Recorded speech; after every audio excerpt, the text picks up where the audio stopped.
So it wasn't until Robert finally allowed my presence to be present that his life started to truly change big time. It helped to release all the guilt and shame he'd been carrying for years. And this is where we find a lot of you. But you're not so sure, are you? If the trade-off is worth the price. Because if you're truly going to allow your soul to be this present, allow it to have the freedom to express itself, allow it to speak without calling it channeling, your human self does indeed pay a price. Because your soul is indeed more willing to coexist, more than willing to coexist inside of a human soul relationship. But what part of your humanity are you offering to your soul? What part of your humanity are you offering to your soul? The part that supports itself from feeling conflicted? Not sure who it really is? Or the part of you that embraces being the creator of your own experience? It's a part of your human identity that you created, that emerged during your awakening process. For the first time, you started to trust the human creator identity more than the conflicted human. That is also the part, the human creator, that your soul is attracted to. You've heard others state that you can't take your garbage with you on this road to your enlightenment.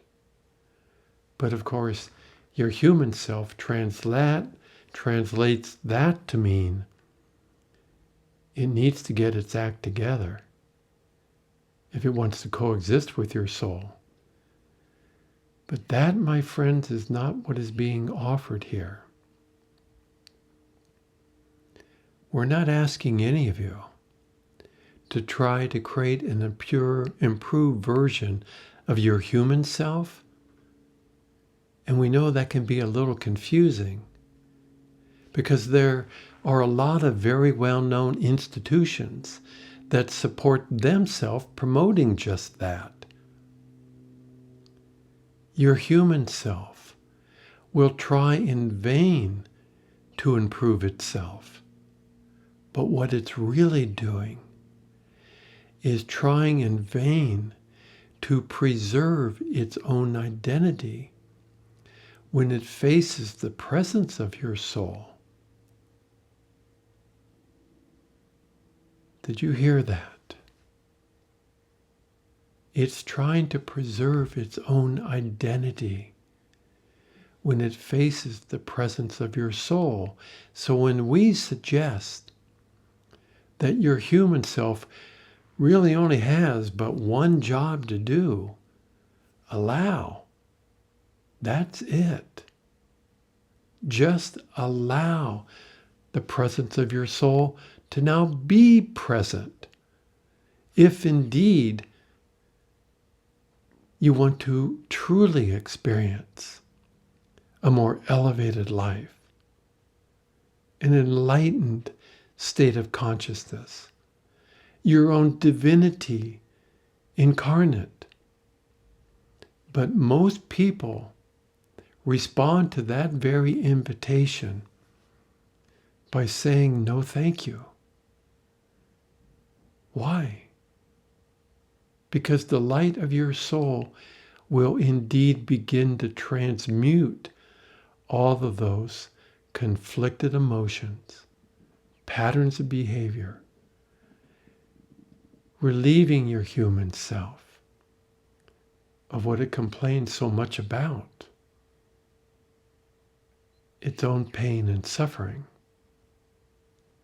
So what's the problem with that? Why does that end up becoming a problem? Well, it's those very issues that help to support your human's identity. So to your human self, this sounds like your soul is offering eternal relief, but that very relief also relieves that part of your human nature from being human too.